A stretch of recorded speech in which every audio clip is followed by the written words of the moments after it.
ulama di Cianjur tidak paham terhadap agama. Terlebih misalkan dengan kaitan sahabat Kasep yang dirahmati Allah, semoga Allah Subhanahu wa taala melimpahkan rezeki, rahmat dan inayahnya kepada kita semua. Ya amin ya Allah ya rabbal alamin. Teman-teman sahabat Kasep yang dirahmati Allah, saya di sini hanya ingin meluruskan atau menanggapi video yang viral tentang oknum habaib yang merebut istri kiai di Cianjur, teman-teman semua. Jadi di sini saya akan meluruskan atau menanggapi pernyataan daripada Gus Ubad Aminullah yang dalam satu videonya beliau pernah mengatakan ada kiai di Cianjur yang rela memberikan istrinya kepada oknum habaib. Itu sangat viral di media sosial, teman-teman ya. Dalam video itu, Gus Ubad menyebutkan oknum habaib tersebut yakni berasal dari Yaman, teman-teman. Nah, statement Gus Ubad itu memancing kehebohan di masyarakat, memancing kehebohan di khalayak ramai, tak terkecuali Majelis Ulama Indonesia, khususnya MUI Cianjur, teman-teman. Maka daripada itu, Ketua MUI Cianjur, Kiai Haji Abdul Rauf mengatakan, pernyataan Gus Ubad ini memberikan kesan para ulama di Cianjur benar memberikan istrinya ke oknum habib. Meski hal tersebut bertentangan dengan syariat Islam. Tentu ini mencoreng, karena seolah-olah ulama di Cianjur tidak paham terhadap agama. Terlebih misalkan dengan kaitan ilmu fikih, yakni pernikahan, teman-teman. Tidak bisa karena dianggap duriyah atau keturunan. Jadi tiba-tiba menyerahkan begitu saja gitu kan. Yang jadi pertanyaan saya untuk Kang Ubad ini atau teman-teman, apakah ulama-ulama di Cianjur tidak paham tentang hukum pernikahan? Apakah ulama Cianjur tidak paham fikih? Apakah ulama Cianjur itu bodoh-bodoh terhadap ilmu fikih? Apakah ulama di Cianjur itu tidak paham agama sama sekali?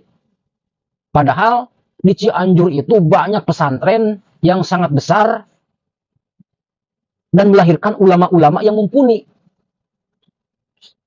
Pan disebutkan di Cianjur itu adalah salah satu kota santri di Jawa Barat selain di Tasikmalaya.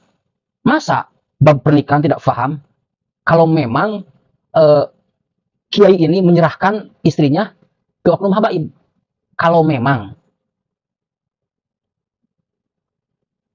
Jadi pernyataan seperti ini paling tidak akan menjatuhkan wibawa kiai di Cianjur.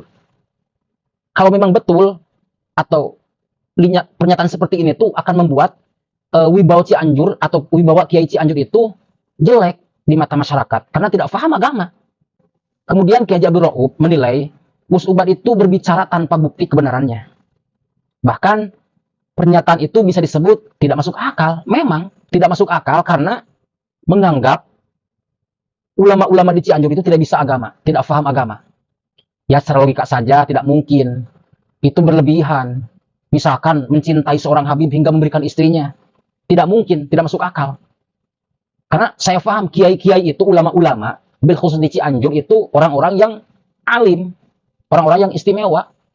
Jika informasi itu tidak benar, Gus Ubad, sama saja Anda menyebarkan fitnah. Apalagi ini mengadu domba, menyebar hoax. Intinya, di Cianjur itu tidak mungkin ada hal seperti itu. Dan MUI Cianjur pun belum bisa mengambil sikap karena ini belum ada buktinya katanya gitu kan dari informasi itu. Jika, tanda kutip nih, jika memang ada, pasti MUI akan klarifikasi dan tabayun. Apalagi ini gara-gara informasi seperti itu pesantren di Cianjur. Itu kan jadi jelek dong pesantren Cianjur kalau kayak gitu. Makanya perlu pembuktian, perlu dengan fakta, data dan fakta.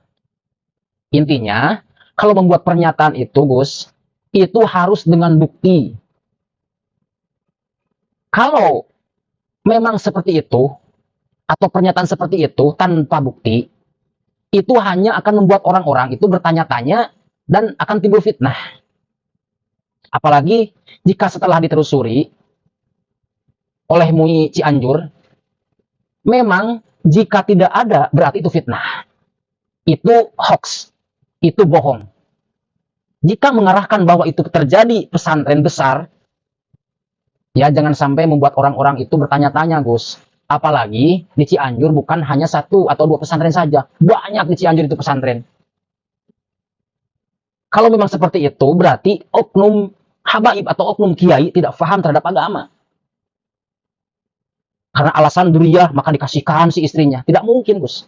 Karena saya yakin tadi, saya ulangi lagi, ulama-ulama itu pasti paham tentang hukum pernikahan, hukum batasan-batasan, hukum fikih. Yakin saya paham. Kalau memang begitu, berarti antum sudah menyebarkan hoax.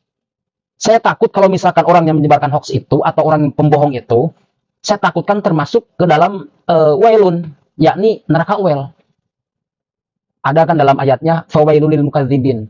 Maka neraka itu dikhususkan bagi orang-orang yang membohong. Naudzubillah, tsumma naudzubillah. Jadi Gus, kalau misalkan Anda berpendapat seperti itu, tolong dengan data dan fakta. Seperti itu teman-teman. Dan dinyatakan di mana pesantrennya agar MUI Cianjur itu tidak susah untuk menginvestigasinya. Saya kasihan sama antum, Gus. Mohon maaf, Gus. Semoga bermanfaat. Assalamualaikum warahmatullahi wabarakatuh.